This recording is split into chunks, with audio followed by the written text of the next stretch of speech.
free as a bird. Free as a bird, as John Lennon said, the next best thing to be. The next best thing to be. Unless, of course, you're facing extinction. And tonight, this exhibition, I think, sort of captures, there's a lot of poignancy, there's a lot of tragedy, there's a lot of angst about the future of birds. To see this exhibition tonight, you know, starting with these beautiful portraits of gould and cotton, and then looking at all these wonderfully creative expressions, there's a poignancy, there's a real call to think about what a world would be without birdsong. I'd like to introduce you to Joanne Mott, who made the amazing Paradise Lost. Jo, can you tell me a little bit about this work? It's a memorial for the Paradise Parrot, which is now extinct. And one of the reasons for its extinction is it was driven out of its natural habitat by prickly pear. And prickly pear was brought to Australia in the First Fleet, and it was because the cochineal beetle lived on the prickly pear, and the cochineal beetle is where the red dye was derived to create the dye for the British soldiers' jackets. Well, I guess they were really inspired mostly by my own journey with my own ideology. I was kind of looking at a failure to fly. It was about the failure of my own kind of political ideology and how that kind of fell apart. And I felt that was really kind of represented by that kind of death. It's something that's meant to soar, but doesn't quite get there. In my real life, I've been nesting, like getting engaged and buying a block of land and trying to design a house to go on it. So this is obviously my subconscious talking.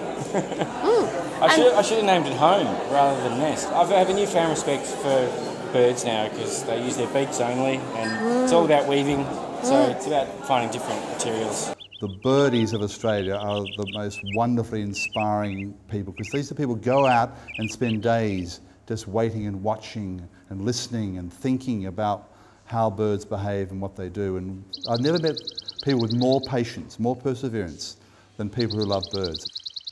These works are based on my own bird list, which from the area I live in, which is Parkville, and I've got a bird list of about 67 species for that area. And when I did my research, I found that John Cotton, who's painted over there, had a bird list done in that area for about 1840, and his bird list for the same area was about 160 species. Oh. None of those birds have gone extinct, and a lot of them are still what you call common birds, but you just don't see them.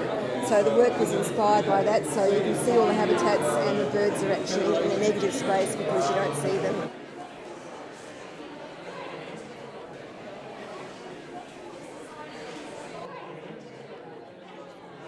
I was an artist in residence on a commercial tourist ship, and a lot of the people, well, the penguins are a big feature of the trip.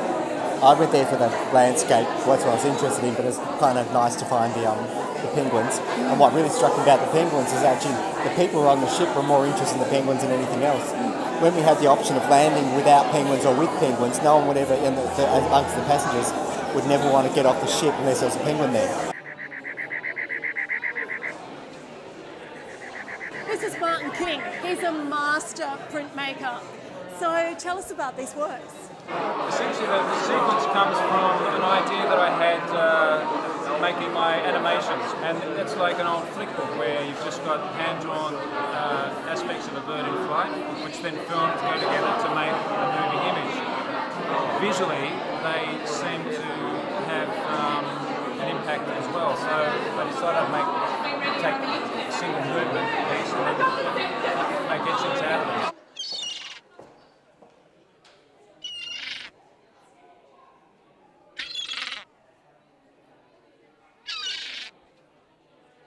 James, tell us about this work. Okay, well, this piece is really, it's called Post-Avian Wake, and it's like just a statement about what life might be like without birds.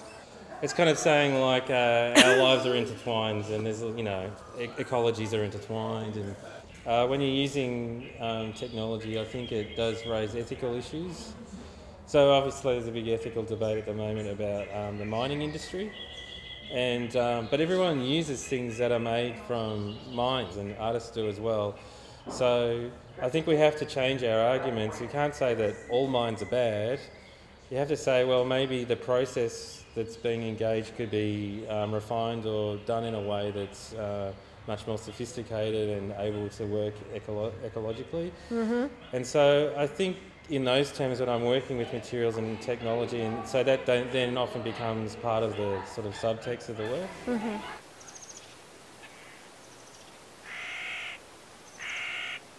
We don't want the last birds, obviously, on this continent to be only found in museums or galleries or in aviaries. We want them to be out in our environment. To be free as a bird, you've got to think and care for birds.